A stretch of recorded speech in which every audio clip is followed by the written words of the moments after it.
خورشید دار دیکھتے ہیں سب کو ایک آنکھ، خورشید دار دیکھتے ہیں سب کو ایک آنکھ، روشن ضمیر ملتے ہر ایک نیک و بد سے ہیں، روشن ضمیر ملتے ہر ایک نیک و بد سے ہیں۔ خورشید دار دیکھتے ہیں سب کو ایک آنکھ، روشن ضمیر ملتے ہر ایک نیک و بد سے ہیں۔ اس شعر میں شاعر کہہ رہا ہے کہ جس طرح سورج جو ہے وہ سب کے لیے ایک سا ہوتا ہے، کبھی کسی نے یہ نہیں دیکھا کہ سورج تمیز کر رہا ہو کہ میں کسی جگہ پہ زیادہ چمکوں گا، کسی کے اوپر کم چمکوں گا۔ وہ سب کو ایک جیسی روشنی دے رہا ہے، جب وہ طلوع ہوتا ہے تو سب کے لیے یہ پیغام دیتا ہے کہ اسی طرح فائدہ مند بن کے رہو سب کے لیے۔ اللہ تعالیٰ جب پوری کائنات کو اس طرح کیا میسج دے رہے ہیں کائنات سے کہ ہر انسان کے لیے ایک جیسے بن کے رہو، یہ نہیں ہے کہ یہ میرا اپنا وہ پرایا، یہ فلاں وہ فلاں، ایسے نہیں ہوتے۔ کائنات کی کوئی چیز دریا ہو سمندر ہو، کبھی کسی چیز نے پودا ہو یہ نہیں کہے گا کہ میرے نیچے درخت کہے گا کہ میرے نیچے میں فلاں بیٹھے گا تو سایہ دوں گا، فلاں بیٹھے گا تو میں سایہ نہیں دوں گا۔ جس طرح سورج سب کے لیے ایک سا ہے، سب کو ایک جیسی روشنی دے رہا ہے، اسی طرح جو روشن ضمیر لوگ ہوتے ہیں، جو اللہ کے قرب میں جینے والے لوگ ہوتے ہیں، وہ نیک و بد سے ایک جیسا ملتے ہیں۔ ان کے نزدیک کوئی نیک نیک نہیں، کوئی بد بد نہیں ہوتا۔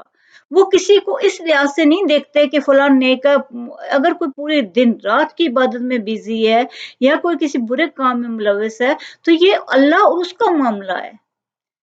کسی انسان کا دوسرے سے ان معاملات میں کوئی تعلق نہیں ہوتا کہ کون کیا ہے اور کون کیا نہیں ہے۔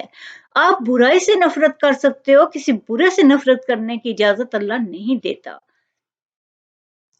ایک شاعر نے کیا خوب کہا، یہ پہلا سبق ہے کتاب خدا کا کہ ساری مخلوق ہے کنبہ خدا کا۔ کہ کیا میسج دیا جا رہا ہے کتاب خدا؟ ہدایت کی کتاب آپ کو کیا میسج دیتی ہے بار بار؟ یا ایھا الناس، اے لوگو۔ مومنین کو خاص جگہ پہ مخاطب کیا گیا ہے، لیکن زیادہ تر جو عام مخاطب ہے وہ مخلوق ہے۔ یا ایھا الناس، اے لوگو۔ تمام لوگ اللہ تعالیٰ نے پیدا کیے ہیں اور اللہ تعالیٰ کو اپنی مخلوق سے بہت پسند ہے، بہت محبت ہے۔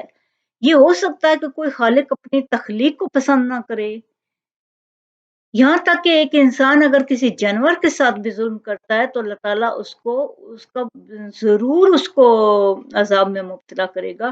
ایسا کبھی نہیں ہوتا کہ آپ کسی کے ساتھ بھی برا سلوک کرو اور اللہ تعالیٰ آپ سے بدلہ نہ لے۔ یہ ہو سکتا ہے کہ اللہ ڈیلے کر دے کسی وجہ سے، لیکن یہ نہیں ہوگا کہ آپ کے جو کام آپ نے کسی کے لیے برا کیا ہے وہ آپ کو فیس کرنا نہ پڑے۔ اس دنیا میں بھی فیس کرنا پڑتا ہے اور اس دنیا میں تو کرنا ہی پڑے گا۔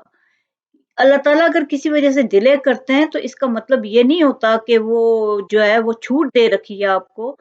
وہ اس کا مطلب یہ ہے کہ اس دنیا میں آپ نے اتنا کچھ کر لیا کہ اب آپ کے لیے یہاں پہ اللہ تعالیٰ آپ کو چھوٹ دے کے یہ بتا رہے ہیں کہ اب جو آپ کا معاملہ ہے وہ آگے چلے گا، اگلی کائنات میں ضرور آپ کو حساب کتاب ہوگا، لیکن یہ نہیں ہوتا کہ اللہ تعالیٰ اپنی مخلوق کے بدلے نہ لے۔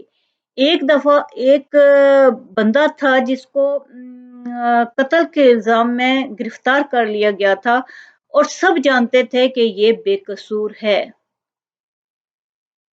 جب اس کو سزا دی گئی تو اس نے کہا جج صاحب صرف میری ایک بات سن لیں، اب تو یہ فیصلہ چینج نہیں ہو سکتا، میں بھی جانتا ہوں، لیکن میں یہ حقیقت بتاتا ہوں کہ میں نے انسان کو قتل نہیں کیا، لیکن میں نے جانور کو ضرور بے سبب قتل کیا تھا، اور اس کے بچے کے جو قتل میں نے اس طرح کیا کہ بہت بارش ہونے والی تھی تو ایک جو کتیا تھی وہ اپنے بچوں کو چھوڑ کے گئی گڑھے میں اور کسی جگہ کا انتظام کرنے۔